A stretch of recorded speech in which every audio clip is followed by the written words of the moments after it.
தென் அமெரிக்க நாடுகளான அர்ஜென்டினா மற்றும் சிலியில் சக்தி வாய்ந்த நிலநடுக்கம் ஏற்பட்டது. இரு நாடுகளின் தெற்கு கடற்பகுதியில் சுமார் 222 கிலோமீட்டர் தொலைவில் ஏற்பட்ட இந்த நிலநடுக்கம் ரிக்டர் அளவுகோலில் 7.4 பதிவானது.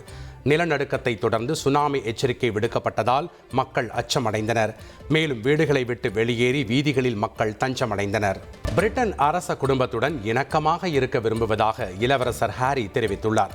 கடந்த 2020ஆம் ஆண்டு கருத்து வேறுபாடு காரணமாக பிரிட்டன் அரச குடும்பத்தை விட்டு வெளியேறிய இளவரசர் ஹாரி தனது மனைவி மற்றும் குழந்தையுடன் அமெரிக்காவில் வசித்து வருகிறார்.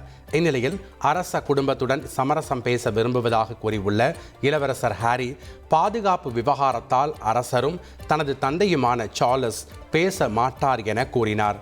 வாழ்க்கை விலை மதிப்பற்றது என்றும் கருத்து வேறுபாட்டை தொடர்வதில் அர்த்தமில்லை என்றும் அவர் தெரிவித்தார். பயங்கரவாத தாக்குதலுக்கு எதிராக கடும் நடவடிக்கை எடுக்க வேண்டும் என காங்கிரஸ் செயற்குழு கூட்டத்தில் வலியுறுத்தப்பட்டுள்ளது. டெல்லியில் நடைபெற்ற இந்த கூட்டத்தில் காங்கிரஸ் தலைவர் மல்லிகார்ஜுன கார்கே, காங்கிரஸ் மூத்த தலைவர்கள் சோனியா காந்தி, ராகுல் காந்தி உள்ளிட்டோர் கலந்து கொண்டனர்.